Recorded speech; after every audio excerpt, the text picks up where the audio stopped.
औज़ुबिल्लाहि मिनश्शैतानिर्रजीम बिस्मिल्लाहिर्रहमानिर्रहीम। आज हम सेक्शन 2 का चैप्टर नंबर 7 करेंगे, इनऑर्गेनिक का क्रोमेटोग्राफिक टेक्निक।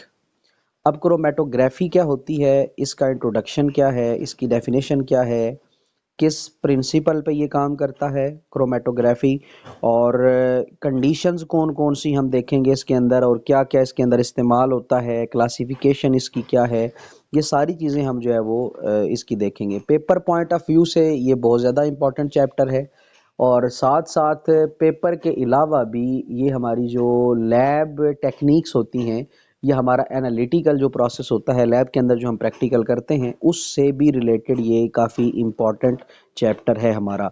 तो आपको कुछ अंदाज़ा भी हो जाएगा, थ्योरी आपको समझ आ जाएगी इंशाल्लाह। प्रैक्टिकल जब हम परफॉर्म करेंगे तो आपको फिर अंदाज़ा रहेगा कि जो थ्योरी हमने पढ़ी थी उसको कैसे अप्लाई करना है। तो सबसे पहले हम इसका मुख्तसर सा इंट्रो देखते हैं और डेफिनेशन देखते हैं कि क्या है। कि इसका इंट्रोडक्शन ये है कि क्लोरोफिल और ज़ैंथोफिल, ये प्लांट्स के दो पिगमेंट थे, उनको जो है वो सेपरेट करने की कोशिश की गई। ठीक है जी। वहाँ पे जो साइंटिस्ट था, उस साइंटिस्ट ने तजर्बा किया और क्लोरोफिल और ज़ैंथोफिल दोनों को, जो पिगमेंट्स थे और इन पिगमेंट्स के डिफरेंट फंक्शंस होते हैं, उन पिगमेंट्स को उसने जो है वो फिज़िकल मेथड के साथ सेपरेट किया। और जब उसने सेपरेट किया तो कलर स्कीम उनको जो है वो अलग अलग इसकी लगी, और उसने कलर्स की बेस पे उनको जो है वो सेपरेट किया। तो उसका नाम फिर उसने जो है वो क्रोमेटोग्राफी रख दिया, उस टेक्निक का क्रोमेटोग्राफी रखा। उसकी वजह कि ये जो क्रोमेटोग्राफी है ये दो वर्ड से मिलके बनी है, क्रोमेटो और ग्राफी। क्रोमेटो का मतलब होता है कलर और ग्राफी का मतलब होता है राइटिंग, यानी कलर राइटिंग। आपने कलर स्कीम के साथ चीज़ों को सेपरेट करना होता है। और क्रोमेटोग्राफी का मेन थीम ये है कि लिक्विड के अंदर कुछ चीज़ें डिज़ोल्व हैं, आपने उन डिज़ोल्व चीज़ों को अलग अलग करना है और उनकी सेपरेशन करनी है। Basically chromatography is a separation technique, जिसमें आप क्या करते हैं, किसी भी लिक्विड के अंदर पड़े हुए कंपोनेंट्स को जो कि मिक्स हो चुके हैं, उनको अलग अलग करके निकालते हैं। तो ये बेसिकली इसका जो है वो थीम है क्रोमेटोग्राफी का। ठीक हो गया जी। क्रोमेटोग्राफी टेक्निक का हम ये जो है वो थीम मानते हैं। अच्छा, अब हम देख लेते हैं कि इसके अंदर जो है वो क्या क्या चीज़ें प्रेजेंट हैं। सबसे पहले हम डेफिनेशन की तरफ आते हैं। मैं थोड़ा सा इसको यहाँ पे बड़ा कर देता हूँ। Chromatography mean colour writing.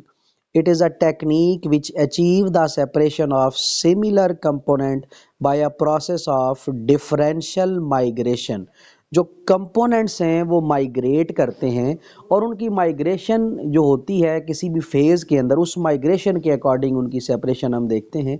तो ये बेसिकली क्रोमेटोग्राफी की डेफिनेशन आ जाएगी। ठीक है। तो अब हम, आप इसको ज़हन में ये रखें, ये चैप्टर बिल्कुल आसान है, इसलिए मैं इसकी कुछ चीज़ें जो है वो रीड करवा रहा हूँ। बोर्ड पे इन चीज़ों को जो है वो नहीं लेके चल रहे, और जो चीज़ें बोर्ड वाली होंगी वो इंशाल्लाह मैं बोर्ड पे भी एक्सप्लेन करूँगा। जिस तरह कुछ प्रैक्टिकल्स आगे आएंगे, कॉलम क्रोमेटोग्राफी है, पेपर क्रोमेटोग्राफी है, थिन लेयर क्रोमेटोग्राफी है, ये सारी चीज़ें जो है वो बोर्ड पे करने वाली हैं।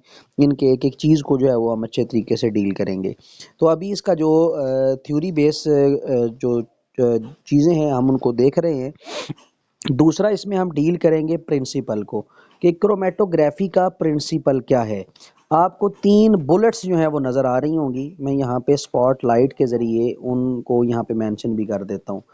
अब ये 3 बुलेट्स जो हैं, इसमें फर्स्ट बुलेट जो हमें बताती है वो ये है कि बेसिकली जब आप कंपोनेंट ले रहे होते हैं, जिन कंपोनेंट्स को आपने लिक्विड के अंदर से सेपरेट करना है, और आपने जो लिक्विड के अंदर ये कंपोनेंट्स मिक्स हो चुके हैं उनको अगर आपने निकालना है, तो ये बेसिकली जो है वो 2 फेजेस के अंदर डिस्ट्रीब्यूट होते हैं। जो कंपोनेंट्स होंगे ये 2 फेजेस में डिस्ट्रीब्यूट होते हैं। एक फेज़ को स्टेशनरी फेज़ कहा जाता है और दूसरे फेज़ को मोबाइल फेज़ कहा जाता है। एक को स्टेशनरी फेज़ और एक को मोबाइल फेज़ कहा जाता है। स्टेशनरी फेज़ जो है वो बेसिकली एक तो उसका सरफेस एरिया बड़ा होता है। स्टेशनरी फेज़ का मतलब होता है वो फेज़ जो कि मूव नहीं करता, एक जगह पे रहता है। उसके अंदर जो चीज़ मूव करती है वो आपका मोबाइल फेज़ है। तो अब हम जब ये प्रैक्टिकल करेंगे, इस प्रैक्टिकल को भी हम डील करते हैं। मसलन आप एक सादा सी एग्ज़ाम्पल लें। आप अगर लेते हैं कोई पेज वगैरह, आप पेज को हल्का सा पानी में डिप करें तो पानी ऊपर की तरफ चढ़ना शुरू करता है। तो वाटर जो ऊपर चढ़ रहा है वाटर मोबाइल फेज है, और जो पेज आपका है वो स्टेशनरी फेज कहलाता है। तो स्टेशनरी फेज का क्या है, सरफेस एक तो एरिया ज़्यादा होता है, और ये या तो सॉलिड होता है या लिक्विड होता है। ये आपने दो चीज़ें याद रखनी है कि सरफेस एरिया जो भी आप लेते हैं या तो ये सॉलिड होगा या ये क्या होगा, लिक्विड होगा। उसके बाद हम मोबाइल फेज़ की अगर बात करें, मोबाइल फेज़ वो होगा कि जो मूव करने वाला है, और ये लिक्विड भी हो सकता है और गैस भी हो सकता है। इस चीज़ को आपने याद रखना है। स्टेशनरी फेज़ सॉलिड या लिक्विड हो सकता है, लेकिन जो मोबाइल फेज़ है वो आपका लिक्विड या गैस हो सकता है।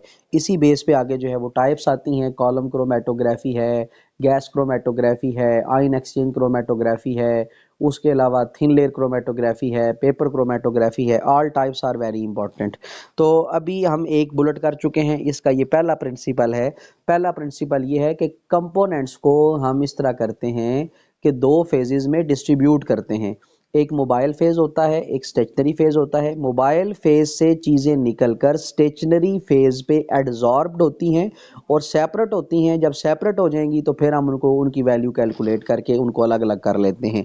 दूसरी बुलेट पे अगर आप गौर करते हैं तो उसमें है कि जो सैंपल आपको दिया जाता है, ठीक है, ये जो हम वर्ड यहाँ पे यूज कर रहे हैं ये है सैंपल फॉर सेपरेशन।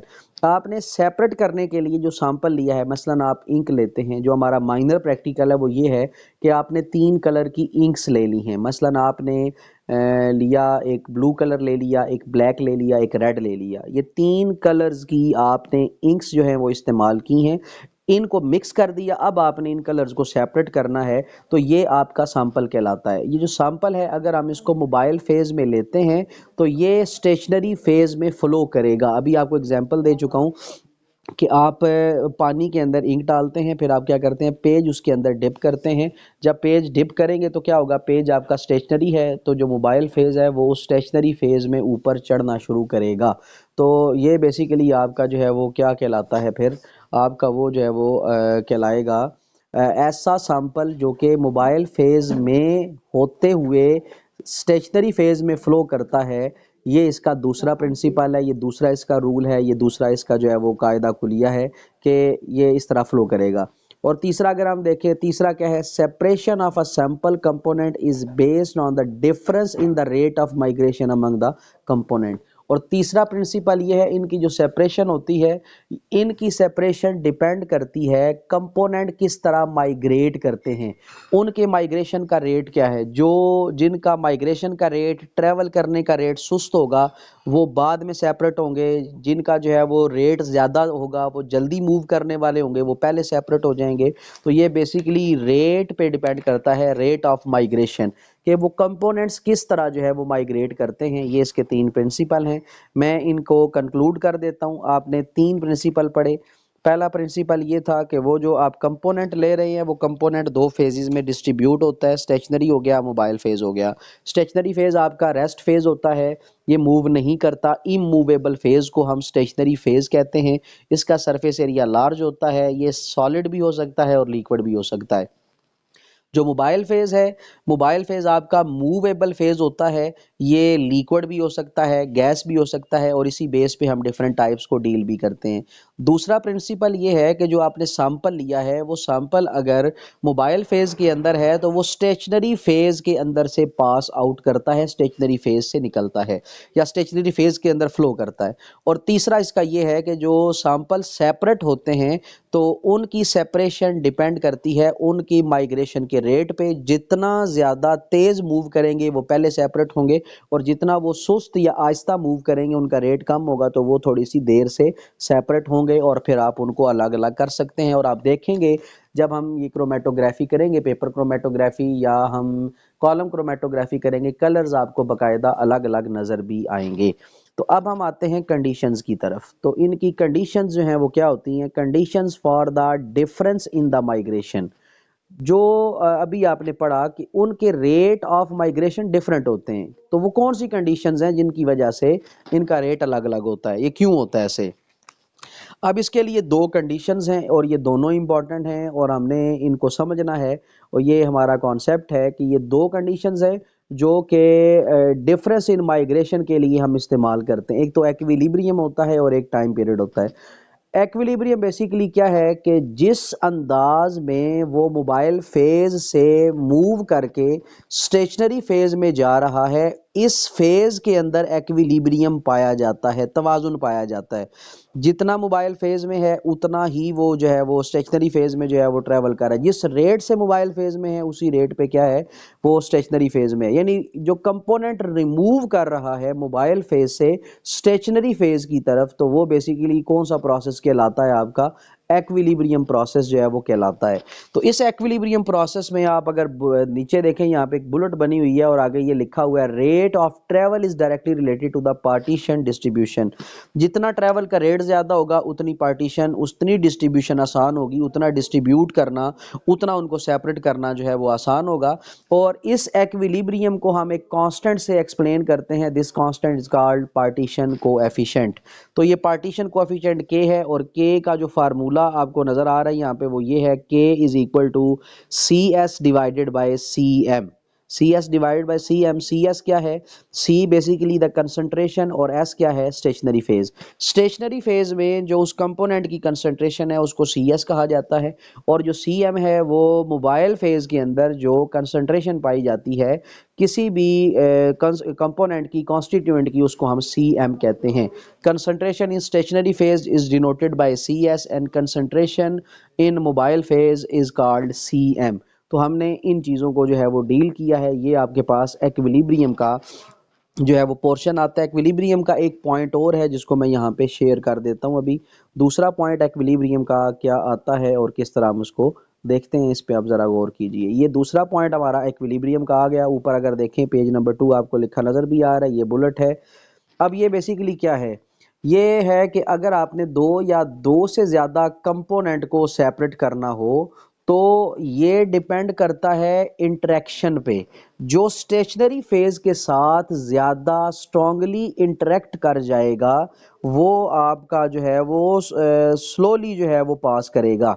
ठीक है, अगर उसने इंटरेक्ट कर दिया है स्टेशनरी फेज के साथ स्ट्रांगली, वो उसके साथ बहुत स्ट्रांगली उसने बॉन्ड बना लिया है तो वो बहुत स्लो ट्रैवल करेगा।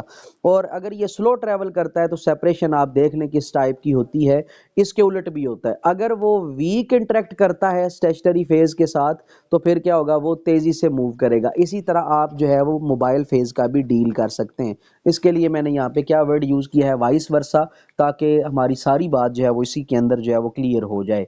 तो इसको मैं आपको दोबारा जो है वो एक्सप्लेन कर देता हूँ। अभी हमने जिस चीज़ को डील किया that is the condition for the difference in the migration. पहली क्या है? एक्विलिब्रियम।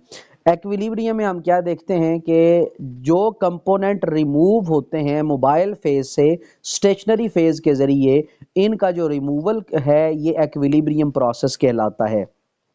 इनके ट्रेवल करने का रेट जो है ये डायरेक्टली रिलेटेड है डिस्ट्रीब्यूशन से। जितना ट्रेवल रेट ज़्यादा होगा उतनी डिस्ट्रीब्यूशन उनकी ज़्यादा होती है। और हम इसको ट्रीट करते हैं कांस्टेंट के साथ। वो कांस्टेंट कहलाता है partition coefficient.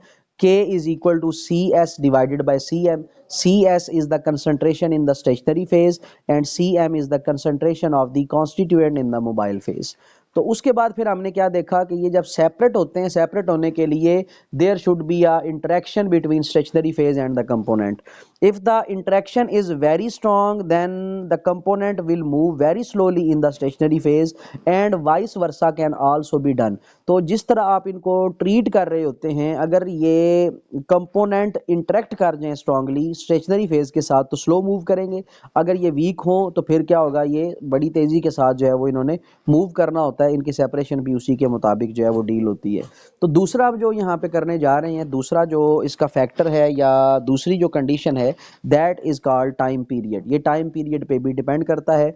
Time period basically क्या है? सेपरेशन के टाइम को टाइम पीरियड हम यहाँ पे सादा से जुबान में कह सकते हैं। तो बेसिकली ये ड्यूरेशन है, ये ड्यूरेशन हमें बताएगी कि स्टेशनरी फेज के जरिए कंपोनेंट ने कितना अपने आप को रिटेंशन रखा या कितना उसने रिटार्ड किया। तो यहाँ पे रिटेंशन और रिटार्डेशन हम दो टर्म्स इस्तेमाल करेंगे। अगर रिटेंशन समझ आ जाती है तो रिटार्डेशन हमारा उसका जो है वो उलट कहलाता है।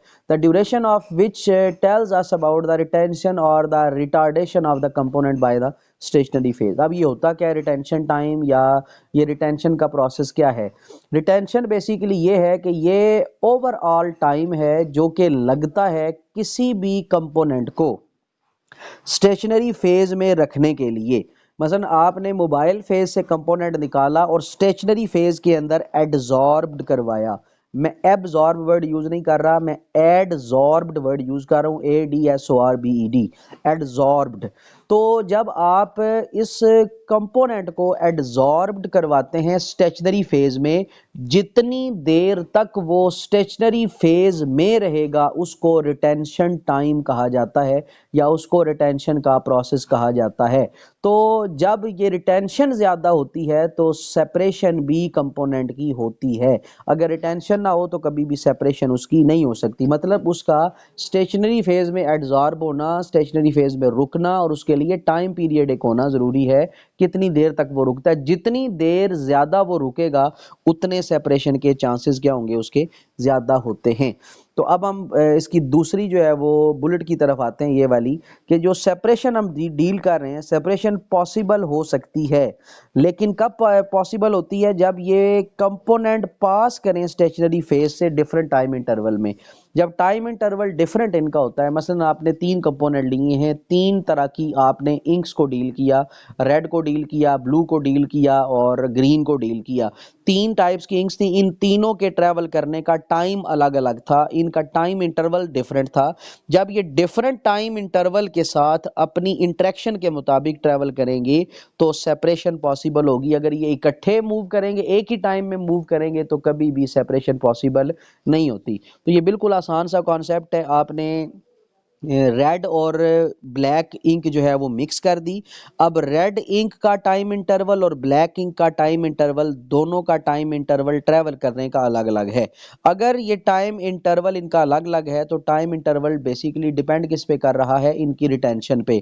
जितना स्टेशनरी फेज इनको रिटेन रखेगा उतने सेपरेशन के चांस ज्यादा होंगे। मतलब जिसको ज्यादा रिटेन रखेगा वो स्लो मूव करेगा, और जिसको कम रिटेन रखेगा वो तेजी से मूव कर जाएगा पहले।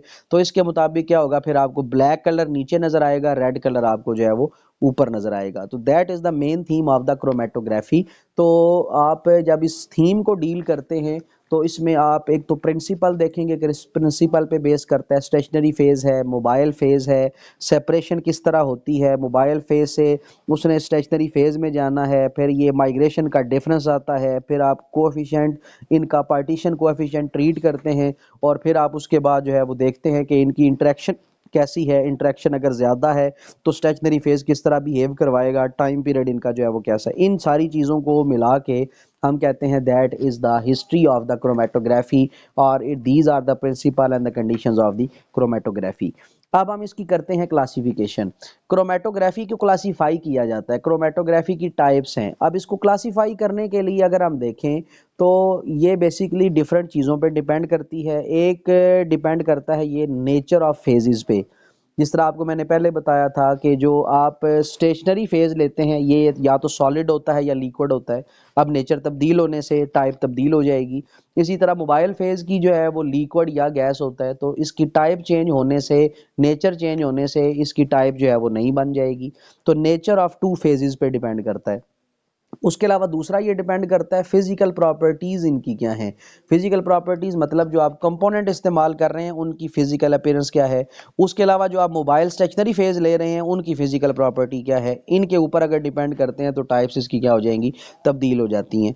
और तीसरी आप लेते हैं कि स्टेशनरी फेज की टाइप क्या है। स्टेशनरी फेज की एक अलग टाइप अगर हम डील करें तो उसके मुताबिक भी इसकी आपको जो है वो टाइप्स नजर आती हैं। Basically there are 3 depending factors that can explain the classification of the chromatographic method। तो क्रोमेटोग्राफिक मेथड को एक्सप्लेन करने के लिए, क्लासीफाई करने के लिए, we use the nature of two phases, we can determine the physical properties of the components and also the physical properties of the phases, and we can also the discuss of the types of the stationary phases.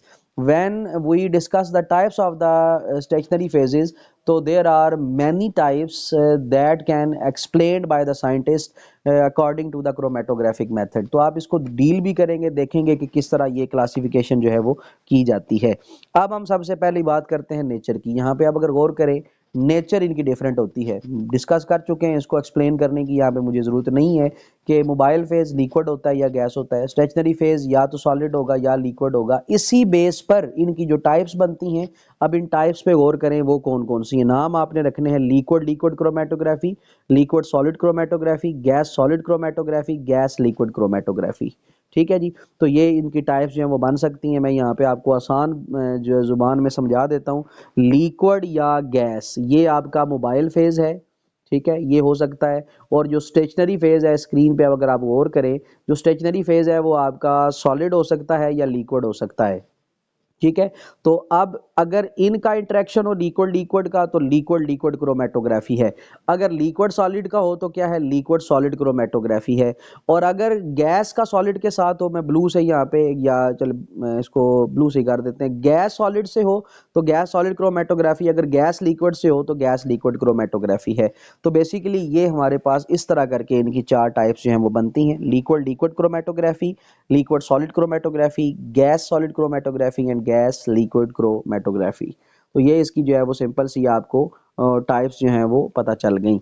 अब हम आते हैं physical properties पे, किस तरह ये depend करता है। फिजिकल प्रॉपर्टीज बेसिकली ये है, हम देखते हैं कि components should be soluble in the mobile phase. जो कंपोनेंट आपने सेपरेट करने हैं वो मोबाइल फेज में आपने डिजॉल्व करने हैं, जिसको सेपरेट आपने करना है वो मोबाइल फेज में डिजॉल्व हो जाए। That is the main point, that is the first point, important point, कि ये सॉल्युबल होने चाहिए मोबाइल फेज के अंदर। तो अब ये जो कंपोनेंट इंटरेक्ट करेंगे ये डिफरेंट मैनर में इंटरेक्ट करते हैं। जाहिर बात है, जब आपने इनको सॉल्युबल कर दिया है मोबाइल फेज के अंदर, ये आपने इनको डिसॉल्व कर दिया है, तो ये कंपोनेंट्स अब स्टेशनरी फेज के साथ इंटरेक्ट करेंगे तो सेपरेट होंगे, अगर इंटरेक्ट नहीं करते तो सेपरेट नहीं होते। तो इनकी इंटरेक्शन अब तीन मैनर्स के जरिए होती है, तीन तरह हम इनकी इंटरेक्शन को जो है वो डील करते हैं। मैंने ए बी सी के साथ यहाँ पे मेंशन किया हुआ है। जब आपका स्टेशनरी फेज, मैं यहाँ पे लिखने भी लगाऊं, जब हमारा स्टेशनरी फेज जो है वो, जब हमारा स्टेशनरी फेज यानी एस हमारा लिक्विड हो, तो कंपोनेंट जो है वो डिसॉल्व हो जाएंगे इसके अंदर। ठीक है, यानी स्टेशनरी फेज के अंदर डिसॉल्व हो जाएगा। पहले वो डिसॉल्व किस में थे, मोबाइल फेज में, मोबाइल फेज से निकल के स्टेशनरी फेज के अंदर डिसॉल्व हो जाएंगे। तो ये बेसिकली जो आपकी यहाँ पे कहलाएगी, जो चीज़ कहलाती है, दैट इज कॉल्ड पार्टीशन। आपने मोबाइल से डिस्ट्रीब्यूट करके इसको उठाया है और स्टेशनरी में डिसॉल्व कर दिया है, that is partitioned between two phases. ये दो फेजेस के दरमियान पार्टीशन इसकी हो गई है, और इस क्रोमेटोग्राफी को हम कहते हैं पार्टीशन क्रोमेटोग्राफी। अगर आपका स्टेशनरी फेज लिक्विड होता है, आप देख लें स्टेशनरी फेज की नेचर आपने तब्दील कर दी, फिजिकल प्रॉपर्टी तब्दील कर दी, तो प्रॉपर्टी अब आपकी यहाँ पे तब्दील हो गई है। ठीक है, तो ये आपकी आ जाएगी पार्टीशन क्रोमेटोग्राफी। अब दूसरे नंबर पे आती है कि जब कंपोनेंट आपके एडजॉर्ब्ड हो जाए, मसलन स्टेशनरी फेज अगर आपका सॉलिड होता है, तो जब स्टेशनरी फेज सॉलिड होगा तो मोबाइल फेज में से जो भी कंपोनेंट आ रहा है वो एडजॉर्ब्ड होगा, सॉलिड के ऊपर एडजॉर्ब होगा। जब एडजॉर्ब होगा तो वो प्रॉपर्टी क्या कहलाती है आपकी, एडजॉर्प्शन क्रोमेटोग्राफी, उसको जो है वो हम कहते हैं। और जब दोनों फेजेस के आयंस आपस में केमिकली रिएक्ट करें, स्टेशनरी फेज के और जो मोबाइल फेज है इसके अगर आयंस आपस में केमिकली इंटरेक्ट करते हैं, तो इसको हम नाम देते हैं आयन एक्सचेंज क्रोमेटोग्राफी। ठीक है जी, इसको हम क्या नाम देंगे, आयन एक्सचेंज क्रोमेटोग्राफी। तो ये आपकी क्लासिफिकेशन बेसिकली बन जाती है, तो ये मैं आपसे शेयर भी कर देता हूँ। उसके अलावा जो थर्ड टाइप आपकी बनती है, टाइप ऑफ स्टेशनरी फेजेस, तो उसके मुताबिक जो टाइप्स बनती हैं उनके नाम आपने फिलहाल याद करने हैं, अभी इसमें कोई इतनी बड़ी डिटेल नहीं है। तो जो तीसरी चीज़ हम देख रहे हैं, टाइप्स ऑफ स्टेशनरी फेजेस, उसके मुताबिक चार टाइप्स बनती हैं आपकी।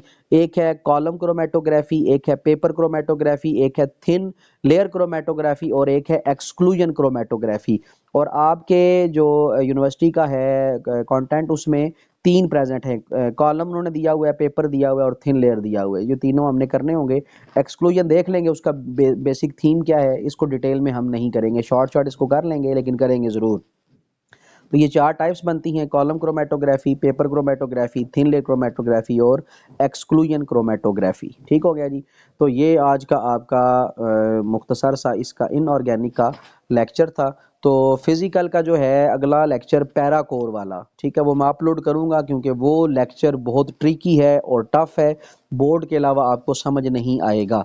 ठीक है, तो उसके नोट्स मैं पहले आपसे शेयर कर देता हूँ, अभी उसके जो नोट्स मैं बना रहा हूँ वो मैं शेयर कर देता हूँ, तो आप उसको देख लीजिएगा। लेकिन वो लेक्चर जो है वो आपका हो सकता है शाम तक अपलोड कर दूँ, वरना कल इंशाल्लाह वो लाजमी जो है वो आपका अपलोड हो जाएगा। ठीक हो गया जी। इसमें कोई क्वेश्चन है तो बेटे जल्दी से बताएं।